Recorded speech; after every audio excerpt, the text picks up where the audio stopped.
How's it going, guys? Welcome back to the Storyworks podcast. I am your host, Zach Gosen, and next to me, as always, is my man, Andrew Hall. How are we doing today, man? I'm doing well. How about you? Doing pretty good. Last night, we had an awesome experience watching Everything Everywhere All at Once. Yeah, that movie was insane.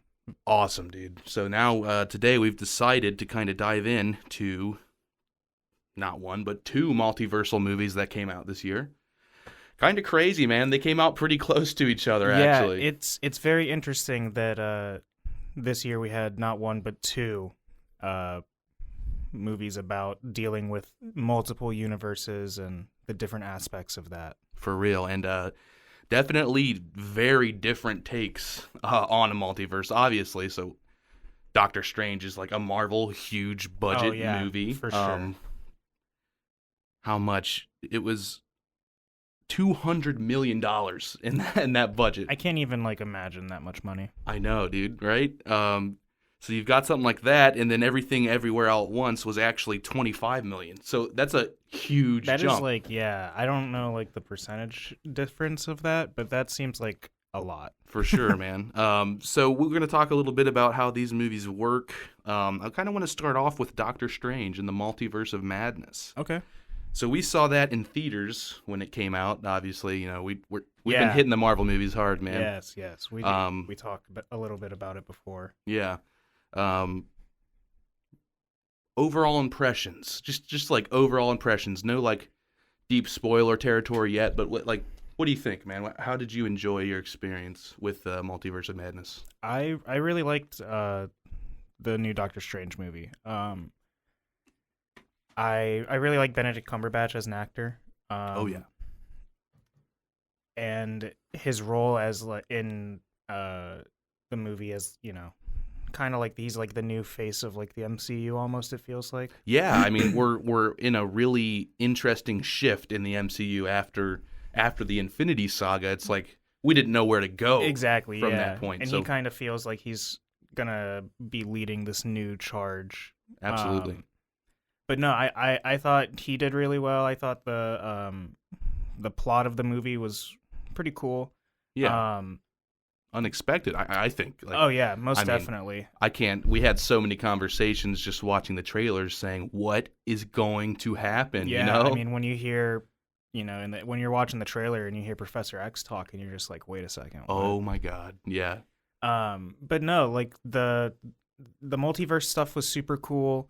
The way they incorporated it into the film was super cool. I really liked the ways that they had people gain access to the different multiverses and stuff. Yeah, for sure. Yeah. An interesting take. It's one that I didn't expect. That was one thing. It's how are they going to do this? Exactly, yeah. What did you think about it? I really enjoyed it. Going back to actors, yeah, Benedict Cumbercock, Cumbercock. Sorry, he's a fantastic actor. He is Doctor Strange, dude. He feels... It's almost like how Robert Downey Jr. is Iron Man. Straight up. You know what I mean? You see these characters and you see these actors in these roles and you don't see the actors.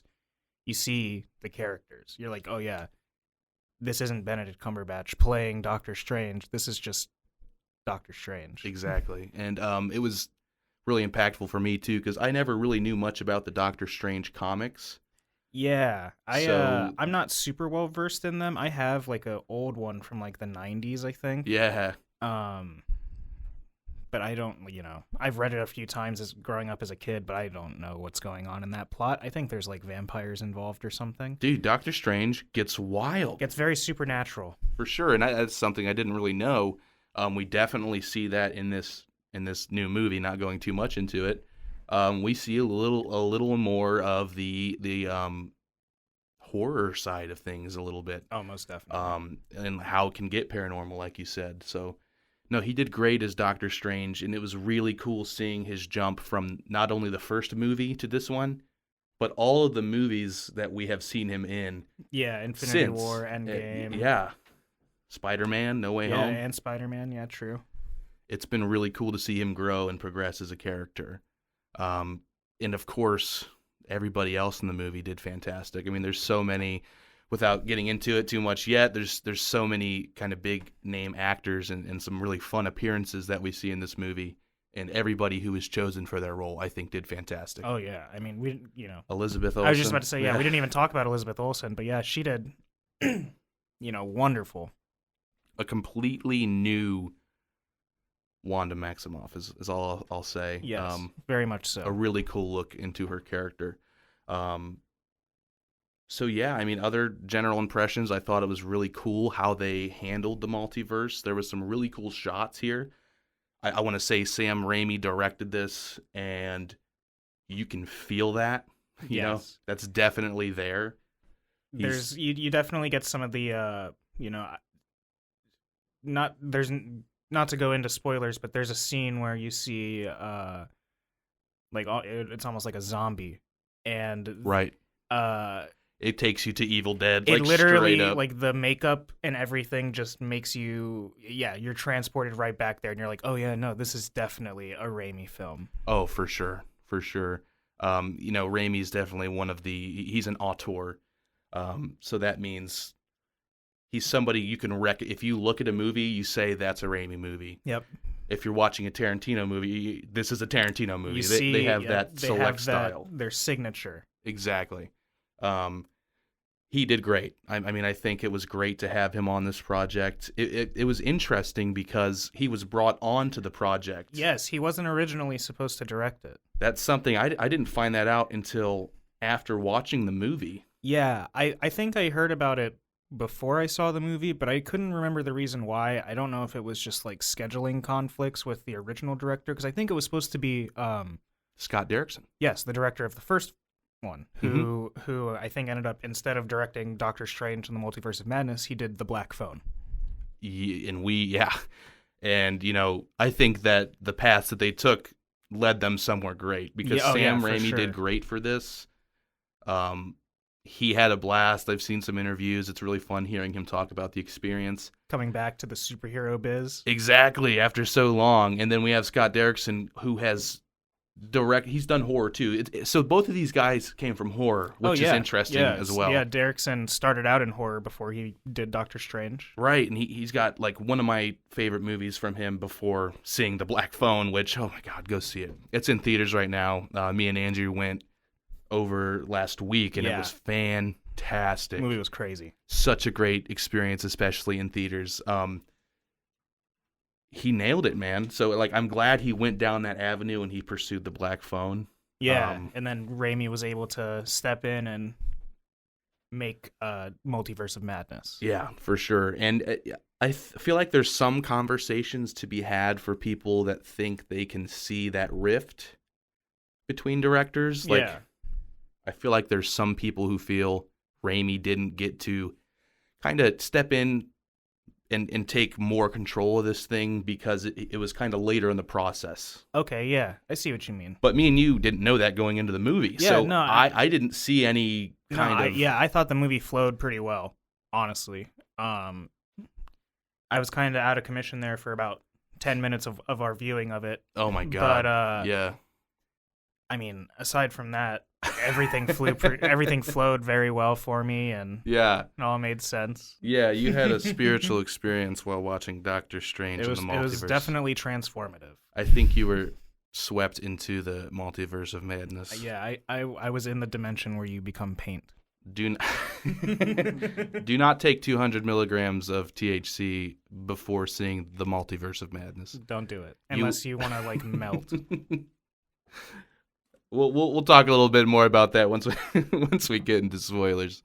Well, it actually might be that time. I mean, for an overview, that's pretty much what I had to say. There's so much to dive into here and like kind of talk about the inner workings. Yeah, I mean, I guess we could, just talk a little bit more before we get it hard into spoilers. Just a little bit about like, cinematography or like the like the score or anything like that, Yeah, other dude. things that we can just kind of get out of the way before we jump into the spoilers. Yeah, the score was great. I really enjoyed the score for this movie. I know they didn't use the same guy who did Doctor Strange 1, but it's somebody that Sam Raimi brought on who he's worked closely with before. Mm-hmm. Somebody who understood Raimi and, could get where he wanted it to be. That's honestly like what you need. You need like a composer who meshes well with the director and can see the vision that they want and can make the music that evokes the feelings that you need. Exactly.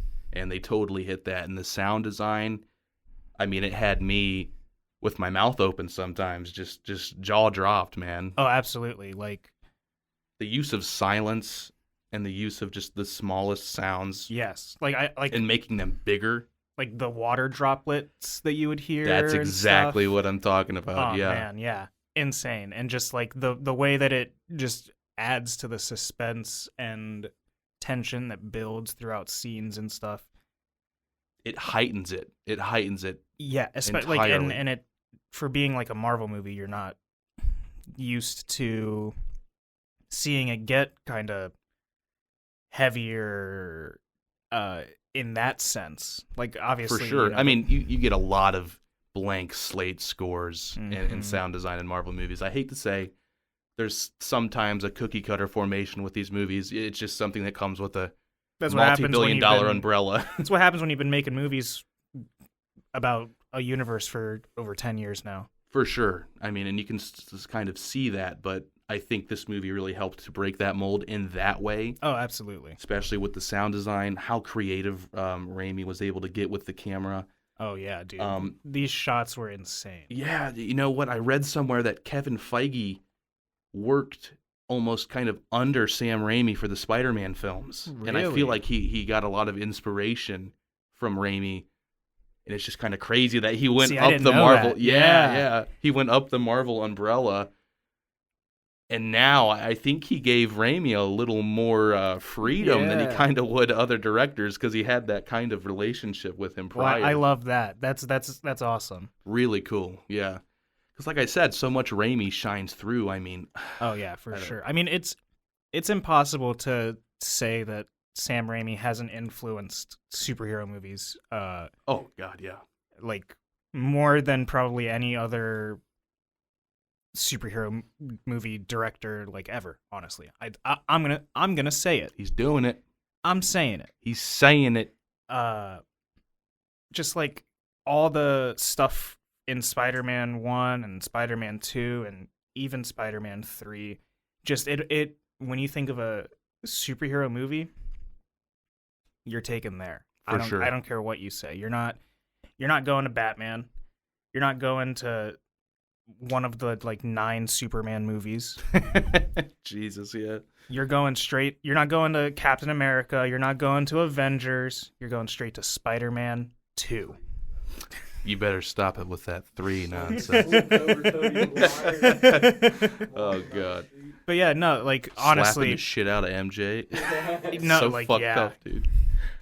But yeah, like seriously, I think he influenced superhero movies more than anybody else has in the past 20, 30 years. For sure, man. Yeah. He definitely set the stage, and Feige could see that, Mm-hmm. And I think he was like, you know what you're doing, man, to Sam Raimi, Just go ahead and do your thing. Right. So that was really cool. The look and sound of this movie was fantastic. Visual effects, there's always some kind of hindrances, but I still think that this movie held on really well. Oh yeah, I mean, early on there's a scene where he like slices a bus in half. Oh yeah. And I just thought that scene looked so cool. Like the camera work of that scene was super cool. Absolutely. And then also the visual effects of him literally splitting this bus in half. Dude, the sorcerer shit is just I love how the sorcery works, visually and oh yeah, no, it's very very cool. Yeah. The sling rings are like dope and dude, yeah. If you could just be like, I'm like, he looks so cool. He's holding up the fucking rock and roll symbol. I think I saw like an interview he gave where he said he used to feel cool doing that, but now he doesn't. Stop. I think he was like, it's grown old on me now. Too many circle movements with my Now arm. I just feel like a weirdo. Well, we still think you're cool, Benedict. We still think you're cool. It's dope. We still think you're cool, Benihana. Benihana. All right, so let's dive into this thing a little bit. It's spoiler time. We're getting into the spoilers. Get the shit out if you don't want to hear it. If you do want to hear it, stay. That's cool. That's fine. You're allowed. You can be here. Even if you don't want to hear it, but you also don't want to leave, stay. Stay. Just turn it down. Just turn it down. I mean, don't do that. You can totally skip forward a little bit to our conversation, our spoiler-free conversation of Everything Everywhere All at Once, though we will get into spoilers for that as well, but we'll have kind of a spoiler-free We'll hit you with conversation. another spoiler warning. But yeah, let's head into it. Okay. We talked a lot about what makes this movie work. I'm going to tell you one thing that didn't work for me. Yeah. That kind of stuck out. But this is like kind of my fault, too, that it didn't work. So I saw this movie before I saw the first Doctor Strange. Yes. I put Doctor Strange 1 off for so long because how much I got to know him already from the other movies. You can't see it, but I'm giving him like the finger X's. Shame. Because Shame. I told him multiple times to watch Doctor Strange 1. I should have got into it right before. But so like the Christine character did not connect for me at all. No. But that's my fault. Yeah, That's why I for wanted not to ask watching. you, how did that work for you? Because it was a really centric theme in the movie. Yeah. And I mean, I can't remember when the first one came out, but it was so long ago. I think the first one came out in like 2016 or something like that. Right. And that's So- so much has happened since we've even seen this Yeah. Christine character. I mean, she's pretty integral to the character of Stephen Strange. I mean, she's like she's the reason that he is the way that he is. Right. But, you know, her character in the Multiverse of Madness, it was cool to see. It's just so strange that she becomes this, like, multiversal scientist when in the first Doctor Strange movie, she's just a nurse. Right. It's so we see her in a different universe like that later in the film. Yeah, when she's, like, reintroduced. Right. Because, I mean, the film opens up with... Oh, yeah, that's right. I completely forgot. In my head, I completely forgot that the movie opens up at her wedding. Yeah, which was kind of crazy. And, like, for me, I'm like, okay, he used to know this person, you know? Yeah, he definitely... I was picking it up as we went along. Yeah, and you can definitely tell that there's still kind of something there, Yeah. but it's not enough for him to, like, do anything about, you know what I mean? He still Right. talks to her and all that. He's still happy for her to be married. But he's got that kind of undertone. It feels like they are. It feels like they're like two people who just. It was like the wrong place, wrong time. Right. You know what I mean? Or like something happened and it kind of pushed them to this point where they couldn't be together, but they still care about each other. Okay, yeah. And I mean, that's kind of why he becomes a sorcerer in the first place, because he wants, he gets his hands messed up in his accident with her, and he wants to be a doctor again. Originally, that's like his goal, so he can. Yeah, and that worked really well in the first movie. So, like, I mean, I did see their connection really well in the first movie. Mm-hmm. I mean, and honestly, I mean, this might be not necessarily 100% correlated, but I feel like the What If series that came out on Disney Plus, Gotcha. when they did like their Doctor Strange episode, that one's like all about Christine. Really? Yeah, it's that one is basically Spoilers for What If? spoilers. But the plot of this episode is just he's trying to, in this universe, she dies in the car crash. She died. Oh, wow. Okay. And he becomes a sorcerer to try to change fate. Oh, wow. Okay. And he just continuously like starts eating these creatures to like absorb their power. Oh, wow. Almost kind of like Wanda in Multiverse of Madness. Yeah. Like how she's got these different beasts that she's controlling. Right. Yeah. Strange is like summoning these beasts and then like absorbing their power into himself. So is he using the book? I don't think he's using the book, but I can't remember what exactly he's using. He's using something. Okay. And I gotcha. I mean, by the end of it, he's trying to like he uses the eye to go back in time. Okay, yeah. And he tries to stop it, and it's like he ends up having to like fight the Ancient One because she's there, and she's like, you know, you can't. This is a fixed point in time. If you do this, it's gonna, you know, destroy everything. Holy shit! Yeah. And he does it anyway, and it completely like destroys his universe, and he's like trapped. Wow. Stuck in this like, he like saves her, but then it like causes all these different. Like in the Multiverse of Madness movie. Is this the Doctor Strange that we're seeing in that movie? I don't think it is, because that Doctor, well, it might be, but that Doctor Strange is a little bit different. I can't remember if he was gaining power for that same reason or not. Gotcha. But in that universe with that Doctor Strange, how you could see like the buildings had like the black kind of like ooze on them or whatever. Right, yeah. His entire universe is like that at the end of this What If episode. So they kind of did like a similar thing. That's really cool. Yeah. I like how they're pulling from he stuff very like much that. looks like that Doctor Strange as well. For sure. That's why I was thinking it, because I know that was like a darker look. And I just want to say, man, the variants in this are really cool. I love seeing different versions. The different versions. Doctor I mean, that Strange. if we're talking about how the movie opens up, that's literally how it opens up with a fake Doctor Strange. Yeah, and he looks badass. Ponytail Strange all day, dude. He's pretty dope, right up until he decides that he has to kill America Chavez. Ouch. No, that hurt really bad.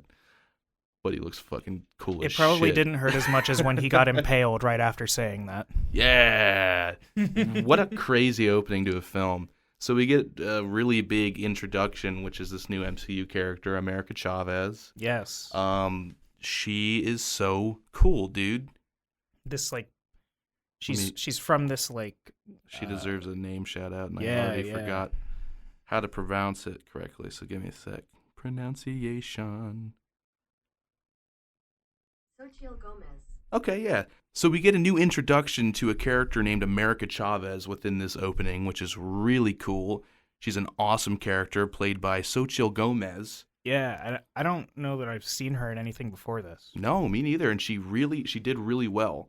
And what an opening to a character. Like, this is such a chaotic It's almost it sequence. It feels like it opens like halfway through the movie. That's what I thought. And you know, it's interesting.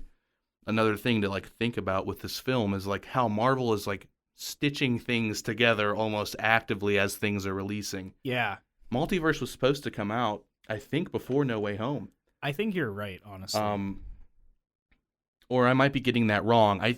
America Chavez was set to premiere in No Way Home. Oh, really? Yeah, originally. But they ended up having to move it to the Multiverse of Madness.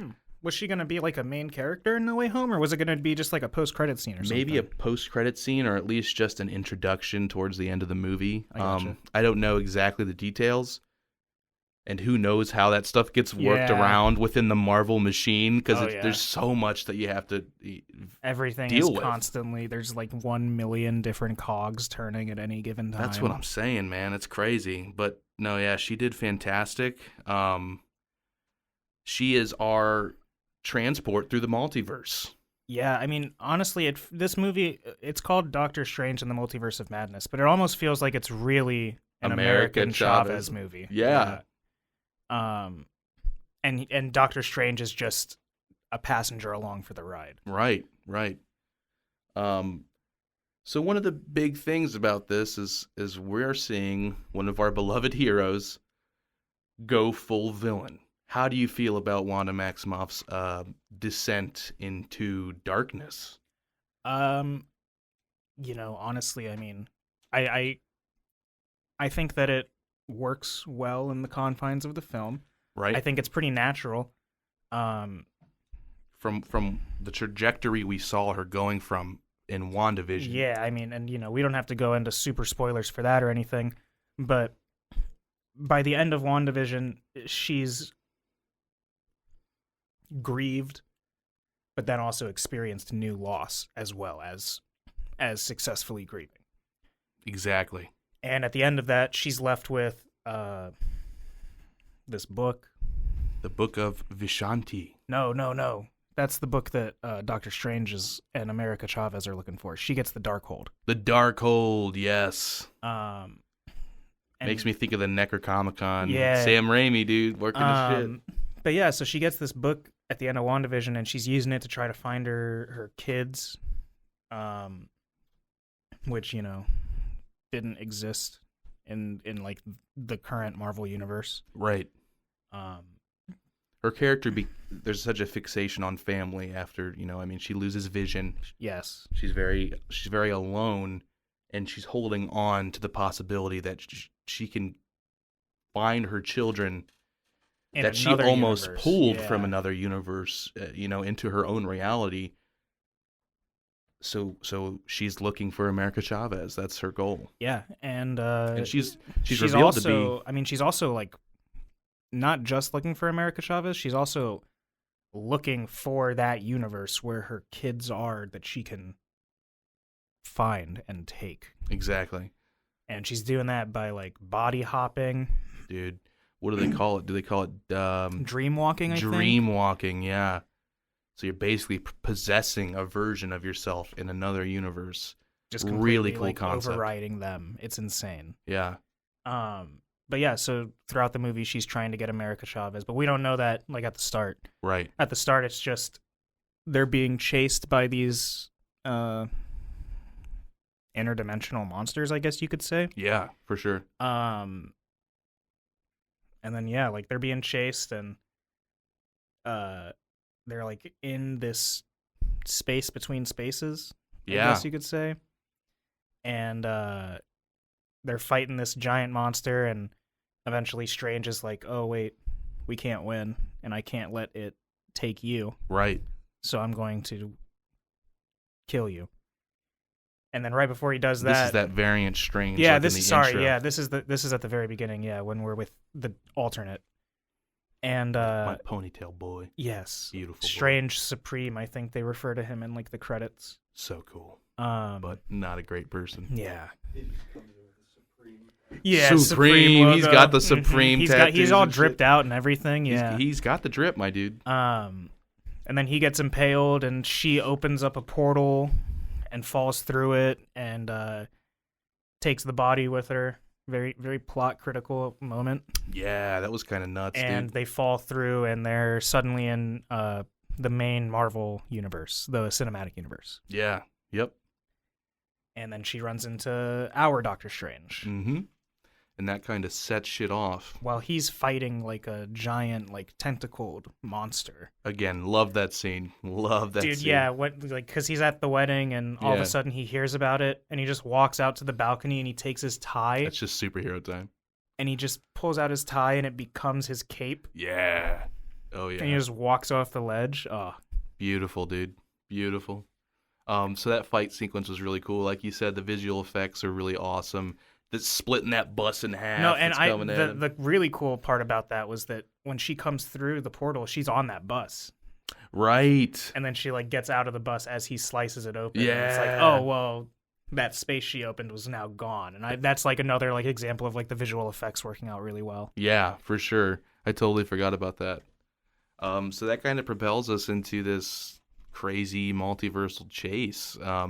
First off, we see Doctor Strange going to Wanda Maximoff, and I gotta say, man, probably like 20 minutes in, you find out there's the reveal Yeah. that she is the main antagonist. They hit it to you relatively quickly. Yeah. He comes to the conclusion that like, oh yeah, we're dealing with like reality warping magic. Yeah. I know somebody who can do reality warping magic. Let's go ask her what's going on. He doesn't. He's like, oh yeah, she'll be helpful. Yeah. Goes there, and she's living her best life out there in her cottage with a field of like apple trees, I think, or something like that. Really beautiful kind of scape that they were in. And they're talking a bit, and she immediately like apologizes for the events of WandaVision, and Yeah. it's like, oh, I knew somebody was gonna come for me for that eventually. I really like that Strange scene, is yeah. like, well, no, I'm not here for that. Yeah. And then Wanda is like, well, what's going on then? And he's like, oh, I got this kid Yeah. who's being chased by these like interdimensional threats, and she's like, oh, well, you should bring America to me. Yeah. I can help protect her. Strange kind of like gives her the side eye for a minute, Yep. and then she's just like, oh wait, You didn't say her name, did you? you didn't tell me that her name was America, did you? He's like, no, I didn't.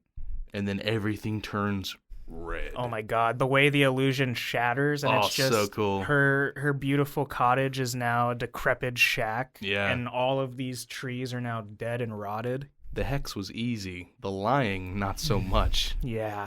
Oh man. That was really cool. I really like her line in that conversation where they're kind of discussing good and bad. She says, when you break the rules, you're a hero. When I break the rules, I'm a villain. that's not very fair. Her delivery was fantastic on that. Yeah, no, I thought it was very brilliant. And then it's full on Wanda versus Yeah, I mean, at that point, cat's out of the bag. yeah.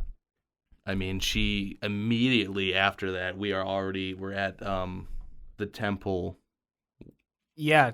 Wong. Strange takes America to Wong. Yeah. And Sorcerer Supreme Wong. Yes, and they go to Kamertage, I think. Is the name of their like temple place? And then they try to hold off against Wanda. It's cool to see the temple like on full like defense combat mode. Yeah. It's very interesting. I love like how they formed like squadrons that would like hold the shield up. Yeah. The Hold barrier. that shit. That was dope. This is really where it starts to turn into a horror movie. Yeah, it's just Wanda's floating above it, and she gives like one last chance to accept her demands to give over America. She's like, nobody needs to die, just give me the kid. Right. And they're like, no. No. And she's just floating up there and just trying to get into the head of one of these people. Dude, yeah. Because if she can get into the head of one, yep, it'll stagger everybody else. Exactly. And sure enough, she gets in someone's head, and it staggers the shield just enough for her to slip through. Right. And then it's chaos. There's no better way to describe it than just kind of utter chaos. They're doing everything they can to protect Chavez, and she doesn't have a full grip on her powers of multiversal travel either. That's something that we kind of see throughout the movie. Yeah, she very much it's like a fight or flight response to her almost, or like a trauma response in a way. Like it's when things get too crazy, it comes out. She can't control it. So that happens, but before that is when we get, like I said, the first like horror sequence.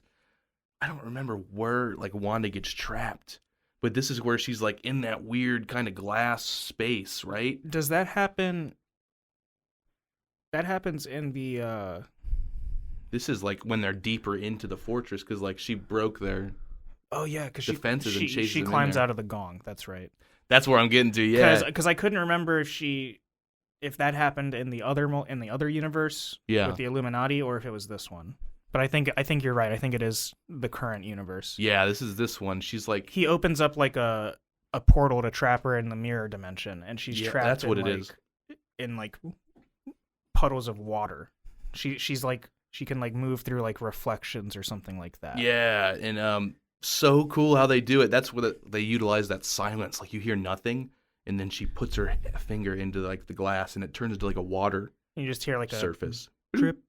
Soup, just one little bloop, like reverb throughout the theater. And then like the shots, man, you just see her dragging, head, just like flashing through like water reflections, and then dude, and then she just drags herself out of the gong, like straight up The Ring coming out of the TV. No, 100%. Like her bones are cracking. She's like backwards crawling out of this thing. It is like there's no way it's not like a direct homage to The Ring. Terrifying, dude. There's points in this movie where you're like, how is this not? Like they pushed the PG-13 boundary to the very edge. Yes, for sure. And also I think just like what you can get away with in a Marvel movie to the edge. For sure. So we get some universe jumping. The first, when they first multiverse hop fantastic sequence. This is when Andrew was dying. He was actually I was deceased. Yeah, you were. I'm pretty convinced you were fighting God in your head. Like I definitely was like transported to another plane of existence. Yeah, so those edibles were kicking in for you. Yeah, and man. me and just these visuals, dude. And this was like the time, of course, that happened. The overload happens here. It had to happen during right the time when they it's traverse. just so overwhelmingly visually and like auditorially. Yeah, Like we've got like he's holding Chavez as they're traveling, and their faces are coming apart in squares. Yeah, like big cubes. There's like you said, the paint dimension. The paint dimension where they get in this universe, and it's just you just hear bloop, bloop, bloop. Like the sound was crazy, man.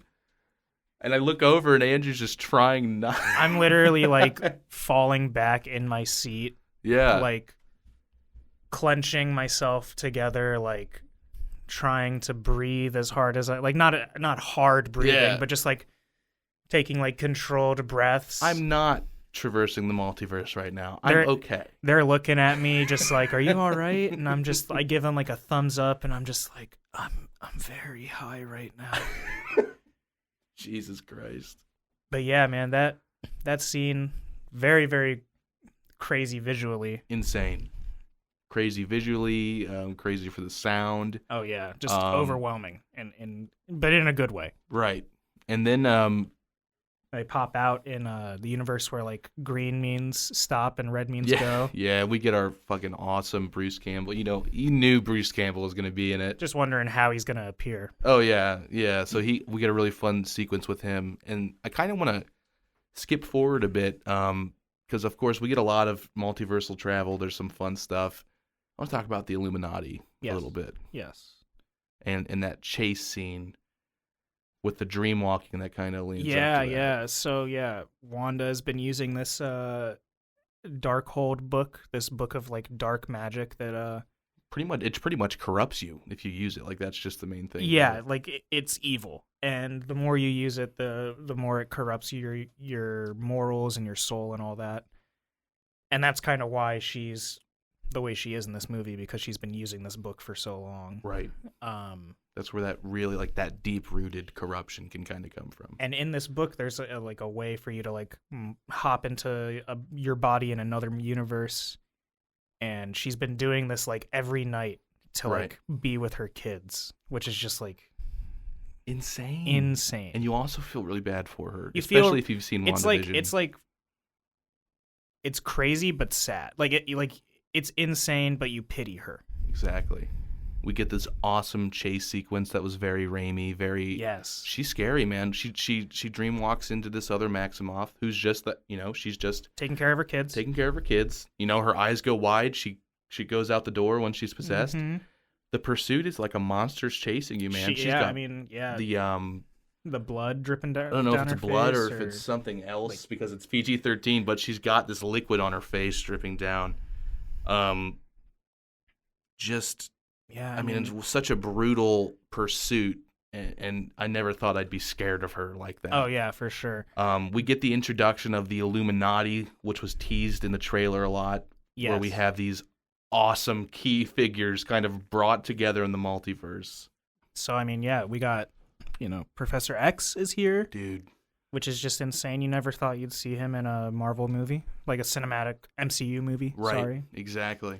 Played by Patrick Stewart. Beautiful, dude. My bald boy. John Krasinski. as Mr. Fantastic, which is, incredible. He looked so good. Oh no, he's hot. Oh no, he's hot. Indeed. What a fucking great Mr. Fantastic. I didn't see Captain Marvel, the movie, but I think Captain Marvel in this movie is played by the other girl that's is her name Rainbow? Her last name is Rambeau, okay. But it's the character from WandaVision's mother, I think. Right. Yeah, she took the role of Captain Marvel. She becomes Captain Marvel in this universe, yeah. And then we got Mordo, who was from Doctor Strange 1. Yeah, really cool to see him back as well. He's like another sorcerer type character. Exactly. And then we got, who else was there? I mean, Black Bolt. Black Bolt, and we have Captain Carter from And What yeah, If. and Captain Carter, yes. So, we're bringing some elements of What If in, which is really cool. Very cool to see, yeah. We're introduced to these awesome characters. We don't get a lot of time with them. They have like a whole council Yeah, that they operate from. exactly. Dude, I mean, they show us You get to see their version of Endgame. so cool, man. I mean, it's just a short blip, but it's like this is really. They're like, oh yeah, no, Doctor Strange was in our universe, yeah, but he's not anymore right. because we killed him. He's dead. And they explain that, Doctor Strange invites chaos into the world and he has to be stopped Yeah, that was kind of nuts. in all universes. And so, like, they're against him at first. Yeah, And then, Wanda shows up. And I was like holding my head for this scene. she's there. And it's scary. They all walk up and Reed Richards, the smartest man alive, Yeah. says, Wanda, stop. You don't understand. Black Bolt can make you disappear with just his voice. All he has to do is open his mouth, and you're gone. Open his what? Yeah, she just goes, his what? And it cuts back to Black Bolt, who has had his mouth removed. He's like grabbing at his mouth where it should be. And you just His hear power him. is like supersonic shrieks. Yeah, he can't talk. Anytime he opens his mouth to speak, it like creates these like sound waves that just like disintegrate everything. Pretty much, yeah. And he can't open his mouth, but he still makes these noises. And this is where I was like, this is insane that this was put into a Marvel movie Yep. and B, a PG-13 film. I guess because there's no blood or anything in this. You get a little bit, and it's still disturbing, man. But like, yeah, he doesn't open his mouth, but the words come out, and you just see like the energy bouncing around in his skull, and my man just explodes from the inside. His head implodes. You see like the soft spot on the right side of his head where it's just mush. Yeah. His nose bleeds. I think you get some in the eye. Ooh, it is brutal. And from there, it is a total onslaught. The Illuminati be like, why do I hear boss music? Dude, like some Dark Souls boss music powering in here. So yeah, I mean, that happens, and then I think right after that, Mr. Fantastic tries his hand. Wanda. He's like, Wanda, what have you done? And he goes to try to stretch at her. Becomes string cheese. And she literally turns him into, she like shreds him alive. Fucking insane, dude. It's like a human being in a paper shredder. Oh my god. Peggy Carter gets cut in half with her own shield. Peggy Carter gets cut in half with her own shield. Captain Marvel has like a building fall on her. Yeah. And I think people had a problem with this scene. Some people did. I'm like, what? How else can you prove that she is a force to be like not be fucked with? Yeah, I mean, she's the only thing holding herself back. Literally, dude. And I think that's been that's the point they're trying to make. And I think that's been a character trait of hers since even before WandaVision. Yeah. Because I mean, she's the reason there's the explosion in Civil War. Right. You know what I mean? And then it's like after that she starts like holding herself back mentally, I feel like, because she doesn't want to kill people. For sure, yeah. At the time. At the time, yeah. But yeah, like I think it's very clear that she was one of like the strongest Avengers, period. Dude, always, yeah. If she had just unleashed on Thanos at the start, right, would have been game over. Right. I feel the same way. But so I think it just is in character, especially with like at the end of WandaVision when she's like crowned the Scarlet Witch. Oh yeah. And she's told, you are like the most powerful like chaos entity in creation or whatever. Right. I think it just sets up the stage for her being this like super powerful, like insano strong being. 100%, man. Yeah. So just to go over the bigger plot points here, so we're gonna move on to everything everywhere all at once. We get a lot of cool stuff on the back end of the movie. We meet Dark Strange, who has destroyed his world, like you said, pretty much on his multiversal hunt for a universe where him and Christine work. Yeah.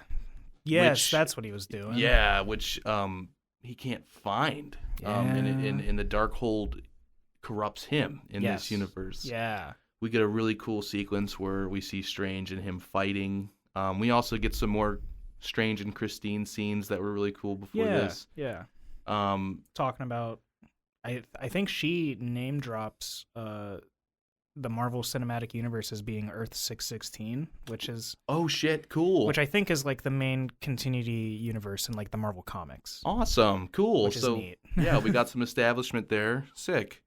From there, he obviously overcomes the Dark Strange, and then he recovers his dark hold. Yeah, and he uses it. He dreamwalks.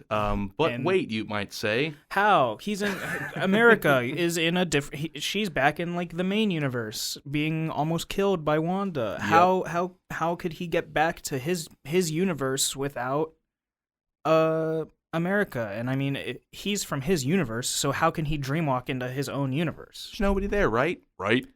Oh wait, I forgot at the beginning of the movie they hit a dead body. You're right. And so we get the dreamwalk into Zombie Strange. And this is... Hello, Sam Raimi. Yes, this is Sam Raimi like at his best. He's just doing all these the practical makeup on Zombie Strange, dude, man. He looks scary. Disgusting. He looks scary. And just like the way his fingers are like cracking and... I swear to God, you can see some bone. Yeah. Like, very Evil Dead, very... just cool. Crazy, man. Yeah, and then he shows up. This is like the epitome of Dark Strange, man. Yeah, he shows up and does like the whole like yeah, there's like evil spirits like attacking him, and he controls them. Yeah, because it's like you're not supposed to do this. No. Yeah, they're like you can't do that, and he's like, well, I'm doing it anyway. I'm doing it, and you're gonna fucking help me. And these dark entities form wings, and they like as carry Zombie Strange him, rises. Oh, dude, I was freaking the fuck out. And they go and they fight, and they get transported back into like the Illuminati verse. Yeah. And I think that's when we get like that scene where Wanda just is like she's got all the fight taken out of her. Right. At this point, America has fought back, Strange has fought back. Yep. And she's just like broken at this point. She just wants her kids, and they're afraid of her. And I think that's what does it, is she sees her kids and they freak out. America she finally opens up a portal to where she wants it to go, and Wanda just, there's just like a step through, and she's trying to talk to her kids, who are just like, they're fucking so scared. Yeah. And I mean, wouldn't you? Of course. And she yells at him. She freaks out. Yeah. And I mean, the scene that I thought was really cool was she realizes that she's traumatized these kids and that they're not her kids and that they don't love her. Right. And she's just there broken, and she like apologizes. And then that universe's Wanda comes up to her and just like puts her hand on her shoulder and is just like, it's okay. Right. And I just thought that was a really, really like powerful scene. Absolutely, man. Yeah, for sure. And so then it kind of comes to a conclusion after that. Wanda just kind of lets the building that she's in kind of collapse on itself, and that's the last we see of her. Yeah, so who knows what's going on with her? Yeah, no on-screen death, but like we don't know where she ends up. Yeah, America is now training. Yeah, dude. At Comertage with Wong. Strange in a post-credit scene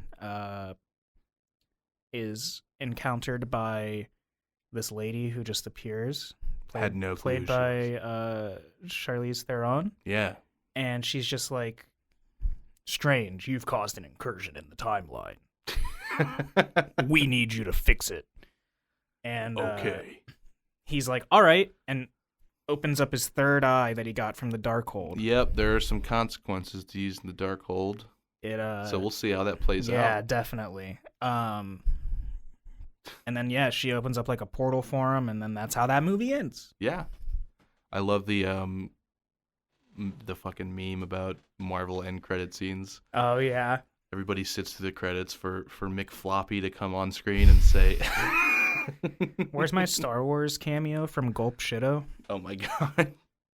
So yeah, no, dude, I loved Multiverse of Madness. I thought it was it's entertaining. Oh, for sure. Absolutely. Whatever gripes you may have with Marvel or how they make their films, this had the Raimi imprint. Mm-hmm.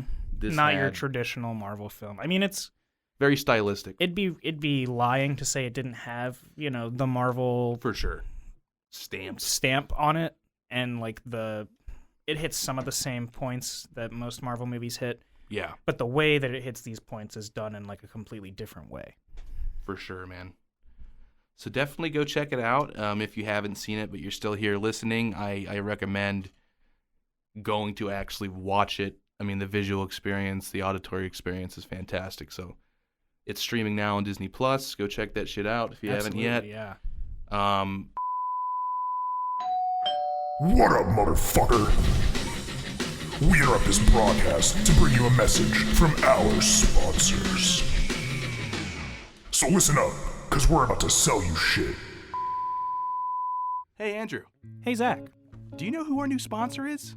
Well, of course I know him. He's me. Oh, shit. And hopefully the listener at home. Not only do we like watching movies, we make movies. And we're making a movie. What's Best? A film written and directed by our own Zach Gosen. Oh, shit, you're right. That's me. So, Zach, what exactly is What's Best all about? What's Best is a near-future sci-fi thriller centered around an elderly man whose reality begins to crumble as he discovers his wife is not who or what she seems. Wow, that sounds really intense. Well, you're right about that. What's even more intense is the immense pressure of raising a budget for a film. Well, how do you do that exactly? Oh shit, I'm glad you asked. Well, we've got our Indiegogo page live until August 6th. We've got a lot of perks for everybody to check out, like official soundtracks, an official script, BTS, really cool stuff, so check it out and please help me make my dreams come true so I'm not a sad man. That's www.indiegogo.com/what'sbest. Oh shit, let's get back to the show.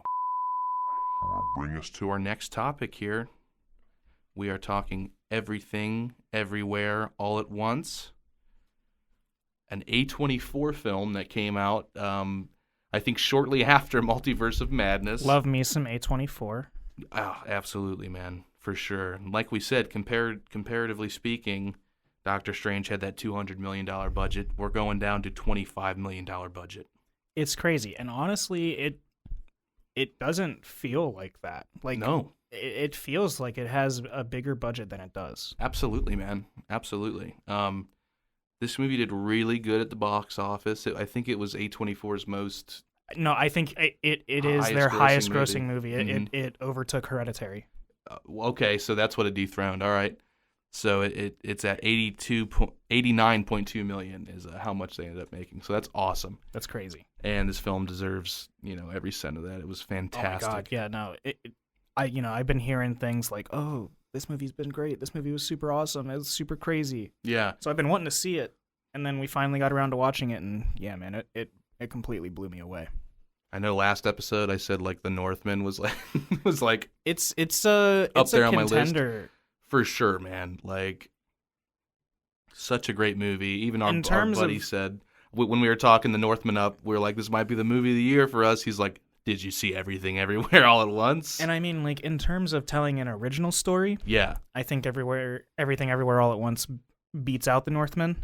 Yes, for sure. Because I mean, The Northman, for being as great a movie as it is still just an adaptation of a Nordic tale. Right, and it's a revenge story, and it's we know those. Mm-hmm. They're very familiar. This movie is something completely different. It's, incredible, dude. With the small team that they had to work on this, the visuals are insane, and it's just like such a creative way of mixing visual effects to get this multiversal travel with like and quick practical camera cuts. Yeah. And Yeah. I read a lot of interviews on how they kind of did some of the special effects and the visual effects in this movie, and it kind of blew me away. Yeah. Something that's really interesting. The directors, the Daniels, they're a duo. Yeah, I saw that when they did like the false credits when it was just like this movie was written by Daniels. I was like Daniels. Yeah, it's the Daniels, man. And then I saw in the real credits when they were like, oh yeah, the directors are Daniel and Daniel. Yeah. They got their start in music videos. Really? Yeah. 2013. You want to guess what music video? 2013? Huge music video, huge song. It'll make you laugh. Rebecca Black's Friday. No. No. Turn down for what? No. Yes. No. These are the directors of the music video for Turn Down for What? That's fucking legendary. So you think about that video, they do some crazy shit in that music video. They do some wacky stuff. It gets very, very artsy. Yeah. Yeah. Yeah. They took a lot of what they learned starting out in music videos like that. That creative shot. And thinking practical style, and then adding VFX later, that kind of stuff. Had a huge influence on how they did this movie and how they thought through some of this stuff. I can definitely see the influence. Yeah. So just to give kind of a little overview, we're not going to get into too much spoilers right now, but just like for like a general like this movie is about this. How would you describe it? We have the main character, Evelyn Kwan Wang, played by the lovely Michelle Yeoh. She did fantastic. Very good. She plays like her. Yeah, no, I haven't really seen her in anything else before, but she plays the role of like a first generation like immigrant to America mom who's like very much kind of traditionalist, but also trying to be more accepting of other things. Mm-hmm. And she's really stuck in between that. Mm-hmm. You've got the very traditional father that you're trying to please, and you're also dealing with your very liberal daughter. Exactly. Who's like the exact opposite of like traditionalist values. For sure. And it's like there's this confrontation, there's this tense moments between the family. I mean, really, even the directors have said at the core this movie is a family drama. I was just about to say this movie is 100% about family. Yeah, through all the noise and that they say that in the movie a lot. Like that's that's cut where through it comes all the back noise, to. Yep. So really, it's about, I think, a mother reconnecting with her family in a meaningful way because she had kind of lost herself in her own life and she was so focused on that. Yeah. And it's about kind of coming back together. And I say that, but it's like this movie is a trip also. It's like sure. That's just like the interconnectedness to it. Like they have to keep coming back to that. I very much think it's a movie about like I think it's a movie about existential dread. Right. Like so much so. And coming to terms with that. Right. And also like self-realization and like you said, reconnecting with your family. Because I mean, the movie is very, very much almost like a journey of discovery for her, for the main character. Absolutely. Because I mean, she starts out this movie as this like, she's not like beaten down, but she's like kind of on the edge. I mean, she's right there on the edge. Yeah, I mean, her family's being audited by the IRS. Pretty much, she's like, stuck seems in like this like, it's not loveless. Yeah, but the work has definitely overtaken their life, like their personal life and everything. Like they don't have time to do anything for themselves. It's all about the business and exactly everything like that. So that's her and her husband, Waymond Wang. Oh my God, Waymond is my man, dude. What a king! What a king! He gets the crown, dude. My favorite character in the movie. Yeah, he was awesome. But yeah, really interesting fact about his actor, Ki-Hu Kwan. Yeah, this is his return to the big screen, like since I think The Goonies. He played the little kid in the Goonies. Really? Yeah, and he was also in Indiana Jones. That was his breakthrough No. into Hollywood. Right. Was he the kid in Indiana Jones? Yeah, he's the little kid. Oh my God. It's crazy, man. But I watched an interview with him and Kimmel, and he's kind of talking. Like Kimmel's like, "Why'd you step away from acting or whatever?" And he says, it's not really that I decided to step away. It's that we weren't getting Asian representation at this time. Nobody needed a little Asian kid, Yeah. And it was kind of a really real moment. So he said that's why I kind of got behind the camera. I started working behind the scenes on sets. Mm-hmm. And he said he saw the movie Crazy Rich Asians that came out recently, and he saw that representation, and it gave him the drive to want to get back in there. Yeah. That's awesome. And what a great guy, man. That's awesome. He's got such a humble, such a nice, sweet voice, so calming. calming. I loved him in this movie, man. Oh my God, he's such a sweetheart. Yeah. But so we have him and his optimism versus her pessimism. Exactly. But it's he's optimistic, but it's almost not even optimism, but it's just she at this point is just so, like you said, on the edge of being broken down. It's exactly, she's just so pessimistic about everything. She's like a nihilist of sorts almost at this point, where it's nothing really matters. That's a huge theme as which well. is a huge theme. And he's constantly there trying to do damage control in ways that she perceives as being dumb. What's he doing? He's making a fool of himself. Right. He's embarrassing us.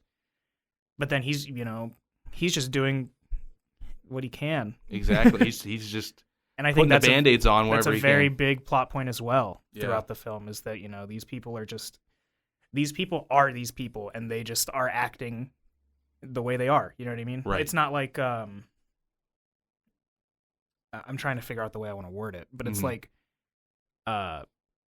he's doing this not he's acting in the way he is in the movie not because he's trying to do damage control, right, or whatever. It's just that's the kind of guy Waymond is. Exactly. You know exactly. what I mean? He's always there to help. It's Yeah. he'd be first in line to make sure everything's all right, everyone's okay. Really awesome stuff, man. I think it's impossible to go step by step in this movie, so I kind of want to just talk about the bigger points. Yeah. So do we want to drop a spoiler? Yeah, we're going to talk do we about do a little bit more cinematography talk or anything like that, or Yeah, for sure. The cinematography was really impressive. Yeah, no, I liked it a lot. There's so much use of mirrors and catching characters. I liked the big wide shots that were just the zooms, the one that I think of immediately is the janitor closet. Yes. Zoom. Yep, that her first punch into the multiverse. Well, there's that one, but I'm also talking about after the fact when it's just that zoom and then it hard cuts to the other universe. Right. Gotcha. I loved the way that they did the multiversal stuff. Oh my God, yeah. How it was punctuated by if they didn't do the whole visual effect where it's her head is yeah, literally spinning. Right. I really loved that they would just do cuts. Yeah. Just straight, fast, hard cuts. And you're left to wonder, in some points, oh, what universe are we in? For sure. Yeah. The movie plays itself very much as you're in a fractured universe. You are experiencing. Yeah, you experience everything that Evelyn is experiencing. Yeah, everything, everywhere, all at once. That title, they're not fucking around, No. dude. There's so many storylines happening at the same time. Yes. So many. And I loved You're seeing her life play out in so many. I loved the possibilities. split shots they would do too, where you would get half the screen would be her in the one fractured. Yeah, glass. her in one universe, and the other would be her in the other one. Yeah. I thought those were really cool shots too. So cool, and such an interesting way to show the fracture and the branches in the universe. Sound design was super cool too. Yeah, most definitely. I just think about when they show the everything bagel, the sound. Dude, yeah. I had an everything bagel this morning. How did it make you feel? Lost. Were hopeless. You experiencing everything everywhere all at once? Yes, nothing matters. Yeah, so I mean, in the lighting, dude, Yeah. the lighting was fantastic. The colors, the color work. Oh yeah, and just through multiversal everything. shifts. Yeah, it was all so well done. Right. So dipping a little bit into spoilers. It's spoiler time. Just to get a little deeper into this movie, like I said, we're not going to go step by step because there's just so much that happens, but I want to talk a little bit more about the dive into narcissism because, you know, what we find is that her daughter is kind of the main antagonist, almost. Yeah. It's very complicated. Yeah, I mean... Her daughter becomes this transcendent multiverse walker where she's experiencing everything at once. Yes, yeah, I mean, you get told by Alpha Waymond, who is... From the Alpha universe. Who is, like, if we're talking about, like, an alpha male... Dude, yeah, I know. It's Alpha Waymond. Going from sure. Waymond to Alpha Waymond, I love seeing... The Virgin Waymond versus the Chad Alpha Waymond. Straight up, bro. Straight up. But, I mean, yeah, he explains to Evelyn that in the Alphaverse, she was this, like, scientist who... She discovered the multiverse. Yeah, Evelyn originally created, or, like, discovered the multiverse through her experiments. Right. And then experimented on her kid and broke her. That's a big no-no. Pumped her too full of the multiverse, and she ended up seeing everything everywhere all at once. And that's a big... I mean, it's all metaphorical, too. You know, it goes back to how she treats her in the current universe. Yeah. Like, in the main storyline, she's not treating her daughter well at all. No, she just calls her fat straight up one day, and it's like... she there's, like, you know... Her it's daughter, that traditionalism. Her daughter is a lesbian. Yeah. In this film, and that's a big point of it. She's been with her girlfriend for I think like 2 years or something like that. Yeah. And they make a big deal about whether or not her girlfriend can come to this like Chinese New Year's party, because her grandpa's going to be there. Evelyn's dad's going to be there. Yeah. Who's like this very, very traditional old Chinese man played by James Hong, played by the absolute legend James Hong, who, you know, is always fantastic. But yeah, you know, she sees, you know, she's talking to her dad about it and introducing her daughter back to him, and you know, they bring up the girlfriend who's like right behind her. Yep. And her daughter is trying to figure out a way to bring it up to the grandpa. Like, she wants to be open. Yeah. More so. And which, obviously, that's how you want your family to work. Exactly. That's how it should work. And Evelyn kind of steps in and says, "Oh, Becky is Joy's really good friend." The old historian tactic. They were really good friends. The old historian tactic. Yeah. And that's just how she's kind of shutting her daughter out. Almost, and I mean, you know that's like the first big. And their relationship is already displayed as not that great before that. So yes, we see it's almost like it happens in every universe. She's just letting her daughter down, to chase these dreams and to go back to the narcissism. Almost when Evelyn first, like, you traverse multiverses to get certain powers, right? Yeah, the wave jumping or verse jumping. Verse jumping, yeah, and then she acquires the knowledge of kung fu by verse jumping, and which in order to do it, there's always some weird trigger that you have to do. Love that. Whether like you got to rip your hair out, a piece of hair out or something. You know, proclaim your love for the enemy and mean it. That was cool. I really enjoyed that. Yeah. And just like absurd things. And dude, then, it gets real funky. And then you push a button on your headset that you have, and suddenly you're able to do kung fu. Yeah. Really cool concept. But you also, aside from just gaining the ability to do kung fu, you kind of gain... It's like a mind link. Yeah, you kind of become that person. So you're split between the two universes. She gets transcended and shot through the multiverse, and she's in this... You know, it takes you through a really quick montage of that person's life, kind of. She, just to give a little background on Evelyn's character, when she's getting her IRS audit done by Jamie Lee Curtis, who plays an awesome character, like a super fun character. Oh, Deidre, a villainous character in this. she has all these receipts for like, oh, how does your business cover you wanting to be a singer? Like this karaoke. You have a karaoke machine. Why do you have that? That can't be a I'm business a singer. expense. Is that for a laundromat? Singing lessons, acting. She wanted to be an actress. Mm-hmm. You see all these kind of fallen dreams, and she's finally propelled into that dream when she acquires the kung fu. And she's an actress in that universe. And it all stems from one decision. Yeah. Not leaving with Waymond. Dude, I know. Yeah. So there's a very pivotal moment in the multiverse where she chooses to stay with Waymond. Or leave to America leave to with go to Waymond. America with Waymond and pursue their China. dreams, or stay in China. And in the main universe, she goes with Waymond, and ends up owning this laundromat and kind of having like not the best life, right? And that's to put it politely. That's how she feels, kind of a mediocrity to her own life, almost. And in this other universe, she didn't go with him. She stayed in China and eventually started practicing kung fu. Yep. And becomes this like, she's like the female Bruce Lee. Straight up.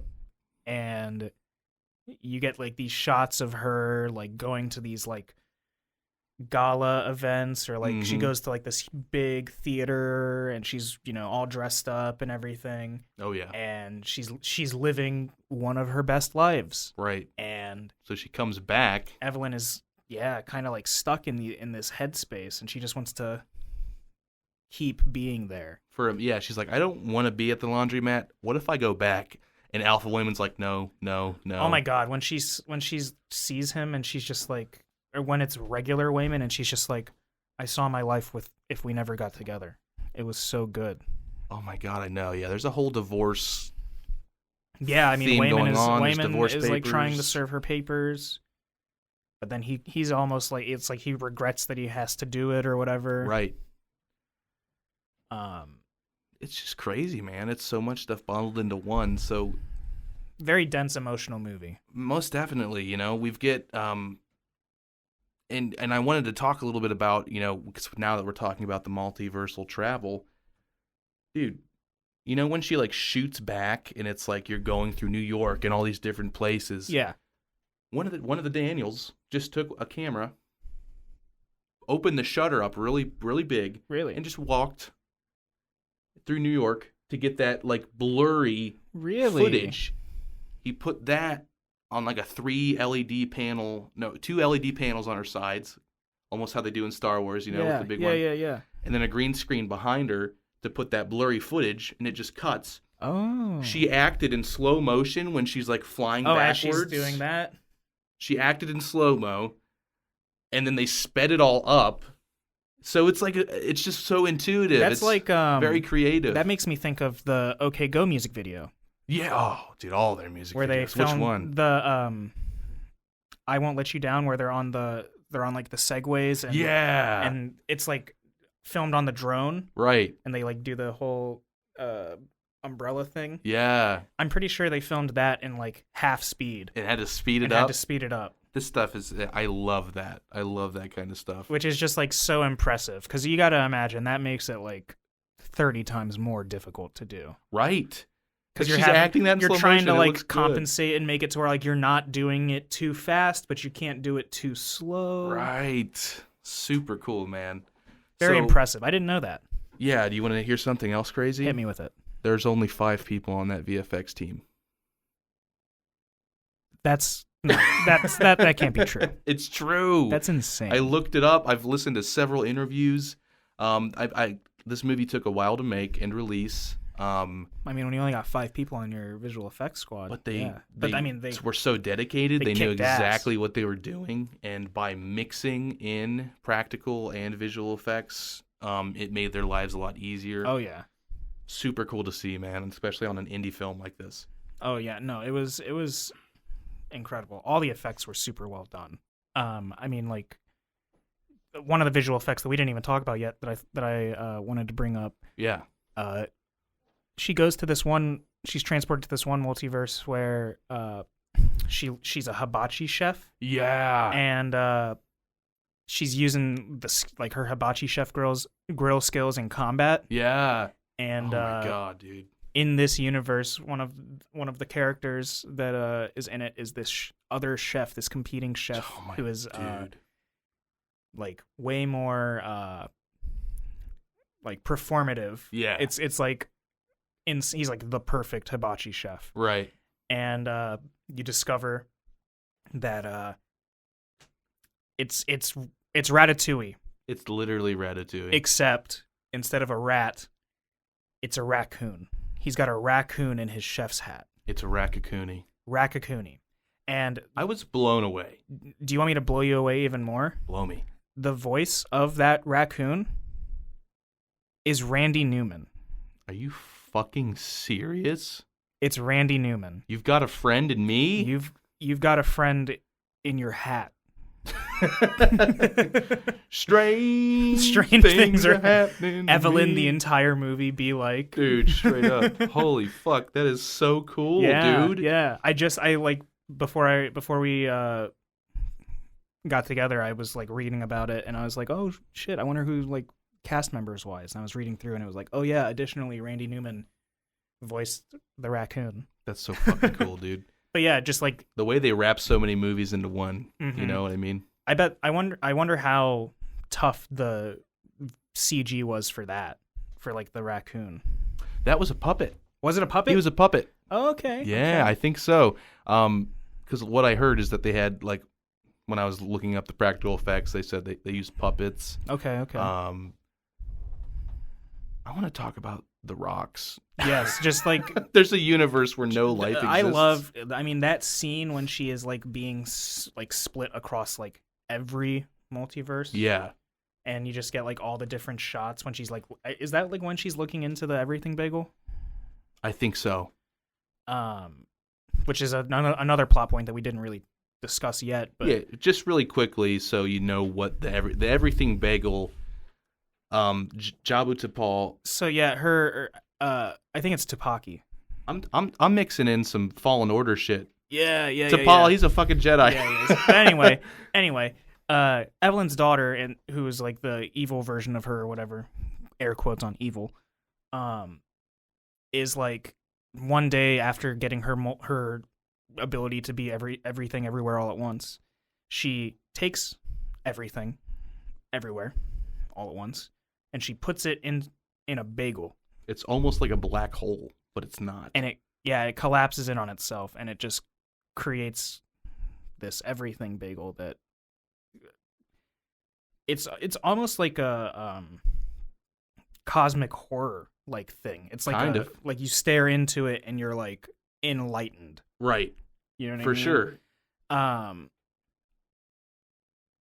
But yeah, so like she is getting all these visions as she's staring into this thing, and we're transported into, you know, universes where they're like piñatas.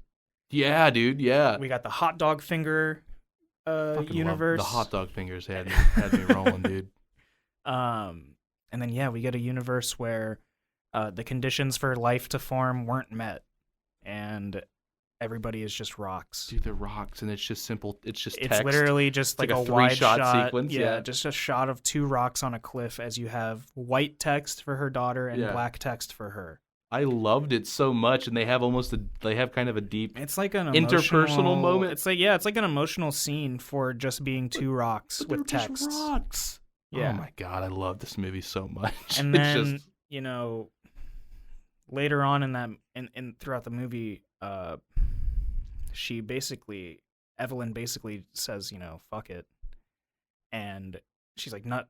She also comes to the realization, the nihilist realization that like nothing matters. Right.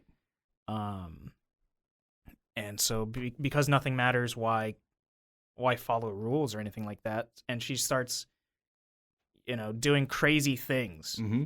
She smashes a window at her... In her real universe? Well, I think that's a separate universe. Oh, okay.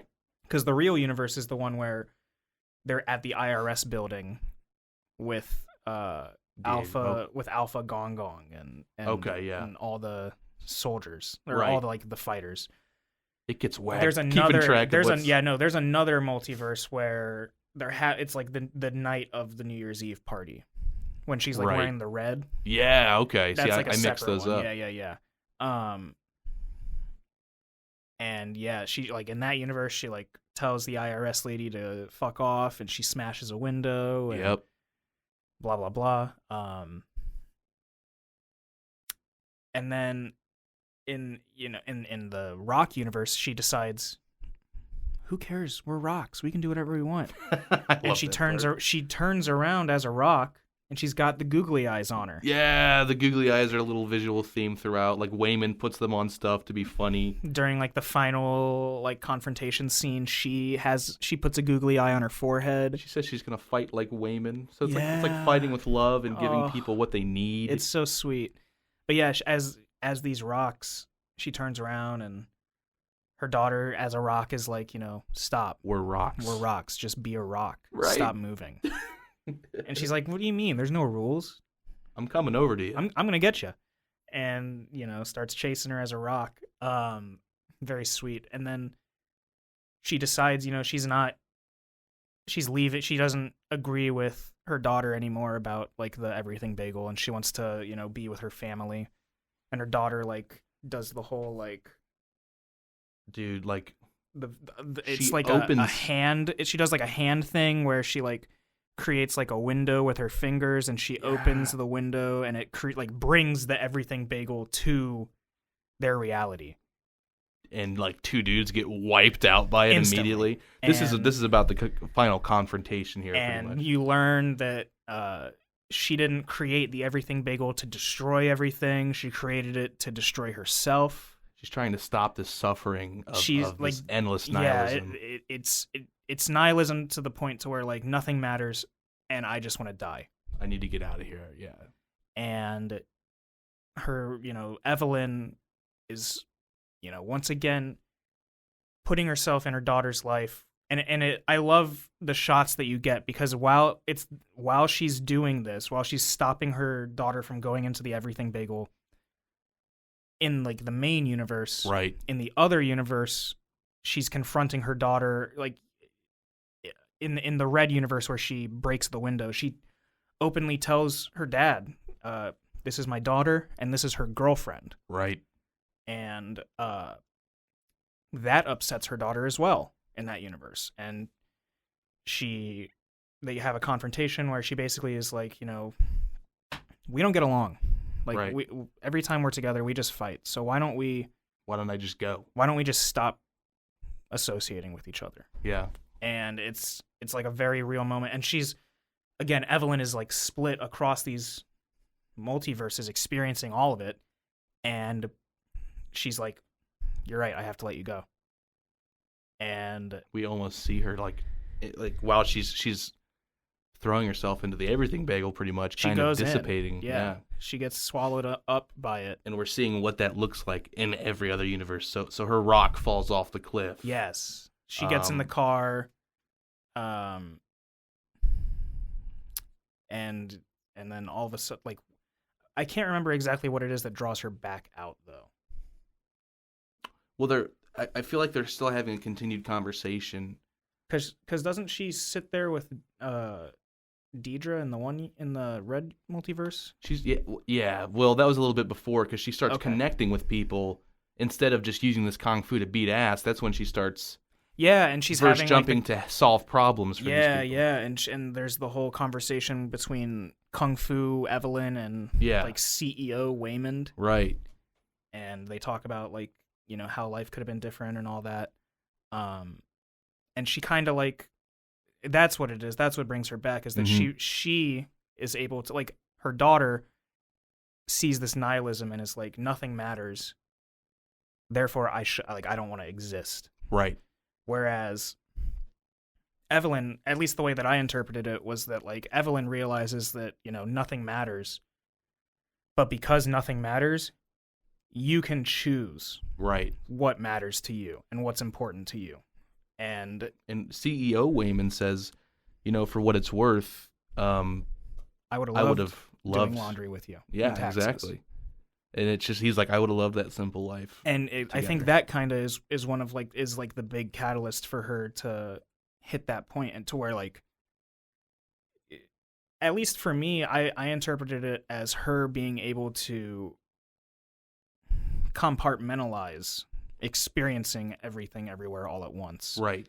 To experience the that. moments that she wants to experience. Exactly. You know what I mean? Like she wants to be here with her family, because I mean that's the whole thing. She says, you know, no matter what, however our relationship may be, there's nowhere I always want to be with you. I always want to be here with you.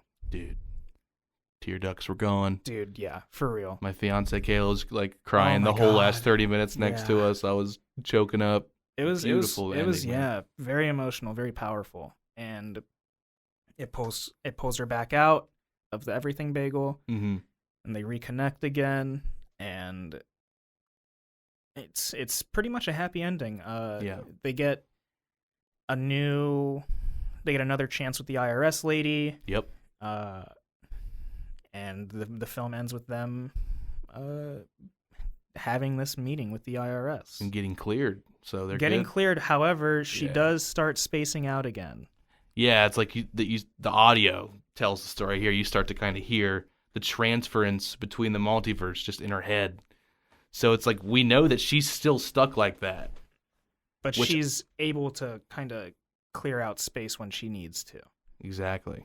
So I really, really, really cannot recommend this movie enough, man. Yeah, very, very good movie. Such a great viewing experience. Just very emotional, very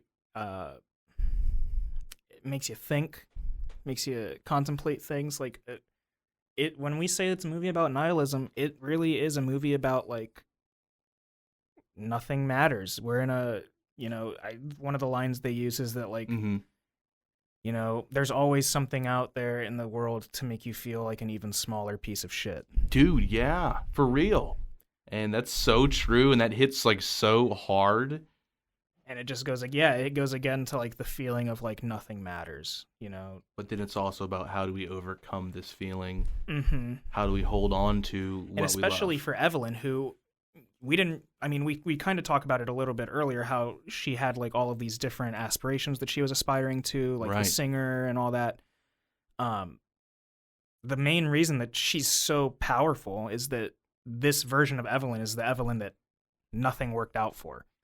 Right. And because she had all of these left turns, she has so many different universes she's able to like jump into. Yeah, exactly, yeah. She's got like the widest jump range. Mm-hmm. And it's just so, I guess like narratively impactful Mm. that someone who had like nothing and was, you know, given the entire multiverse. Like you accomplished the least, but that's why you can do the most. Exactly. And she, like, you know, if any version of Evelyn would be a nihilistic kind of, you know, nothing I do matters, it would be this version that runs this laundromat. Exactly. And for her to be able to experience all these other lives that she has and then still come back to her normal, average, you know, not her best life, Right. because she deems it to be important, I think is very powerful, Most definitely. very man. narrative, very impactful. So what do you give it out of 10? I'm going 10 out of 10. I think I gotta give it a 10 out of 10. Straight up. I'd watch this movie every week, I think. I think I gotta give it a 10 out of 10. It was a fucking great movie, dude. In so many ways. It's just everything in one bagel. It's Literally. the everything bagel It's movie. everything everywhere all at once. Straight up 10 out of 10. What would you rate Doctor Strange? I'm curious. Out of 10. Not a 10, I don't think. I think it's 7. Yeah, I was thinking like 7.5, like 8 maybe. Yeah. Yeah. But Just because it's such a different thing. Yeah, You know, yeah. they're so different. There's such different experiences. mhm. I think it's mostly the Marvel part that kind of hangs down and drags Everything everywhere multiverse all down. at once is so much more personal. Exactly. It was made to. I think everyone can relate to something. I in was just that about to movie. say it was made to connect with people, and to tell a story like that. Whereas Multiverse of Madness, while I think it also is, trying to tell a story about family and stuff, Right. it's not the same type of story. Exactly. It's very much more into like the spectacle of things And as a multiversal movie in general, Everything Everywhere All at Once handles it incredibly to where you are living out several storylines simultaneously. I think without a doubt it's the better multiversal movie. Straight up. I mean, in the Doctor Strange movie, you get kind of tossed between a bunch of multiverses in that one scene. Not as much, but though. like it mainly takes place in 3 universes. Right. Whereas Everything Everywhere All at Once takes place in like Don't even know, man. at least it takes place everywhere, everything everywhere all at once. It couldn't have been named anything more perfect. Like seriously. Thanks for sticking around for the discussion, guys. Andrew, it's always great talking to you about this stuff, man. Dude, I'm always down to talk movies. Absolutely. Much respect to the 5 crew members who worked on Everything Everywhere all at once. Totally killed it. Like, that blew me away when I figured that out. So great win for independent cinema, independent indie filmmakers. Really cool stuff. Stick around, guys. We're going to have more episodes coming. I hope to get some directors, maybe some writers on as guests for the podcast. We'll talk about some local filmmaking. Very cool stuff in the works. Stay tuned. Yep. We'll see you guys, next time. Have a good one.